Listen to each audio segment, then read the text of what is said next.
Noong pong nakaraang taon, Mr. President, ayon po sa International Brokerage Tracking Website, ang Pilipinas po ang nagbenta ng pinakamalaking volume ng ginto sa buong mundo.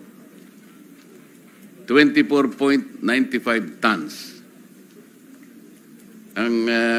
Dahil nga sa pangyayaring ito ay bumaba ang ating gold holding sa 134.06 tonelada na lang. Ang Thailand po, Mr. President, sang-ayon po sa ulat na ito, ay nagbenta lang ng 9.64 tons. Ang Uzbekistan ay 6.22 tons. Ang Mongolia, 1.33 tons. Saan po ba yung Mongolia, Mr. President? Mongolia nasa Central Asia, Mr. President. Pwede po tayong makarating doon. Kilala ko ho yung Deputy Prime Minister doon, Mr. President. Kaya Kung ko po gusto natin tinatanong, bumisita. ay alam ko pong kaibigan nyo yung Deputy Prime Minister. Ang Singapore po, Mr. President, nagbenta 1.18 tons. So, kung pag-uusap po, yung financial standing po ng Singapore, ay malayo po tayo. Pero talagang, bakit po tayo nakapagbenta ng ganong karami? Ano po ang naging batayan, Mr. President? Unang-una,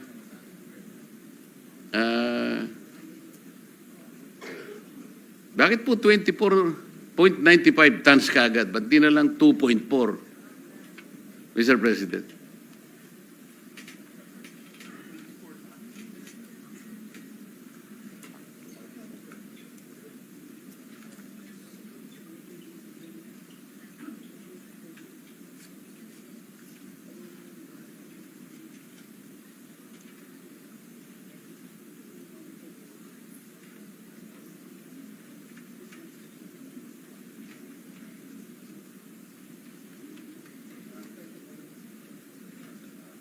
I was advised, Mr. President, by the BSP that it's part of their portfolio management.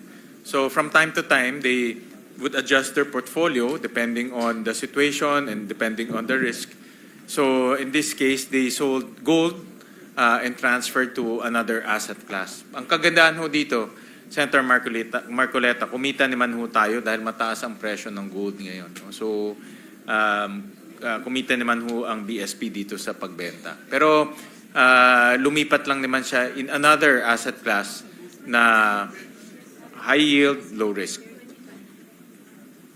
Pero, Mr. President, ngayon po ang daming nagsasabi, kahit hindi po natin tingnan yung boiling cauldron, mas mataas po ang presyo ng ginto ngayon eh.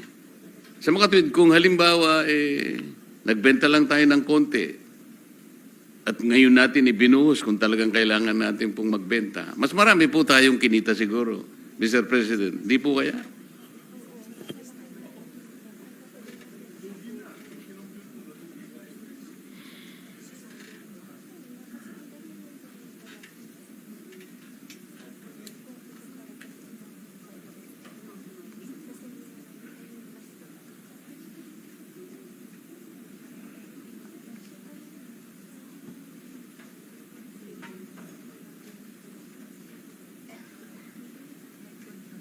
So tama ho kayo na mas mataas ho yung presyo.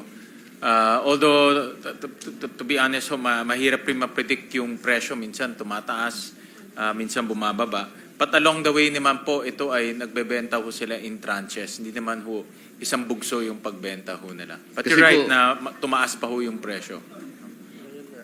Mr.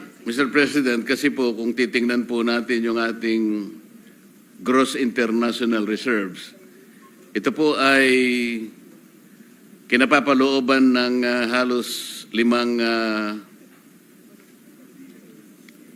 masasabi nating paraan.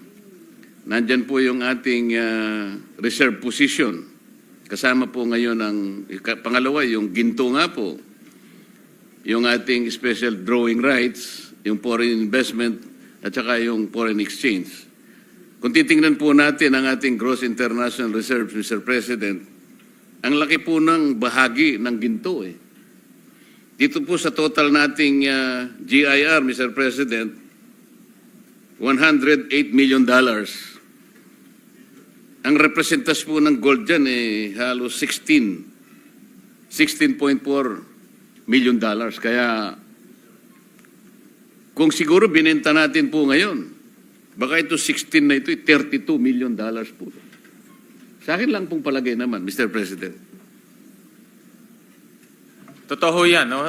Nakita ko nga ho na ang presyo ng ginto ngayon ay tumataas.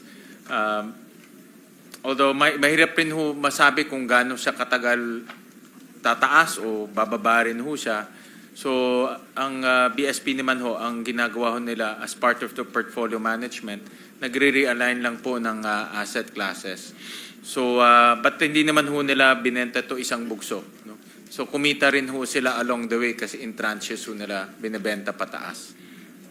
Pero sana po, Mr. President, ang ating BSP, mas malawak po yung kanyang pananaw. Yeah, tama ho Kung kayo. natanaw po niya na ngayon po ay tataas po ang presyo, eh, doon po sana natin may bebenta ng mas marami, mas malaking ganansya po ng ating bansa, Mr. President. I agree with you, Mr. President, Senator Marcoleta, na kailangan din maging practical and tingnan yung overall trend. No? So nakikita ko po yung punto ninyo na dapat mas, kumbaga, sinempohan ho nila na mas mataas yung presyo.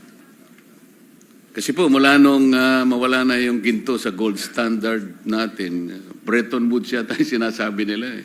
Napunta na lahat sa US dollar po kasi. Kung talaga po kasing nakakabahala po kasi, kung totoo po na ang ginto po natin ay isa sa ating pinaglalagakan po ng katatagan po ng ating financial situation, maski po sa ating pamilya, ugaling Pilipino na pag meron ka pong ginto, napaka makaingat eh. Hindi po natin basta-basta dinidispose yung ginto. Parang seguridad po ito eh, Mr. President. Tama po ba? Tama ho, Mr. President. Tingnan po natin, kahapon po, Mr. President, ang ating piso ay 59.17 to the US dollar. Ang year-to-date na depreciation po is 1 peso and 3 centavos or 2.24%. Ito po yung medyo nakakabahala po na hindi naman po ako ekonomista, Mr. President, pero kahit papano pinipilit po nating maintindihan ng kahit konti lang. Para sa ganun po ay naintindihan din natin kung paano ipaliliwanag sa ating mga constituents yung galaw po ng ating financial system, Mr. President. Paano po ngayon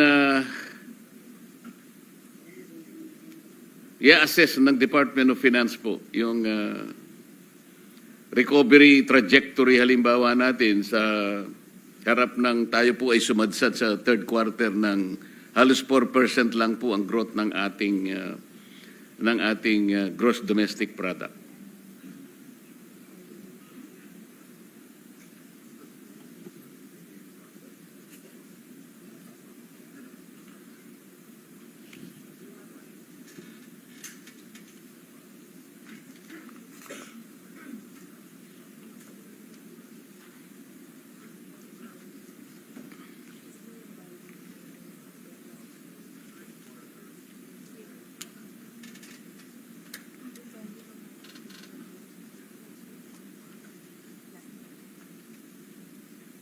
Thank you, Mr.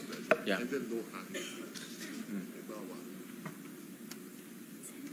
Yung value po naman sa paper po last week po, ito po yung updated na version.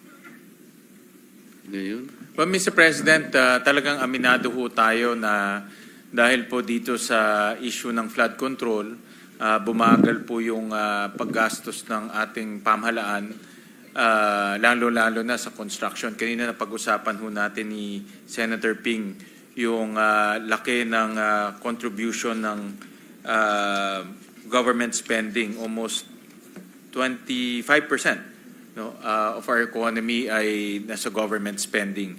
So ang strategy po ngayon ng economic managers at administration is number one, regain the trust of our people. So balitaan ko kay Secretary Recto, Executive Secretary, na today magfa-file na po ng kaso ang Ombudsman sa Sandigan. So isa yan sa mga paraan para maibalik po natin ang tiwala ng taong bayan sa gobyerno.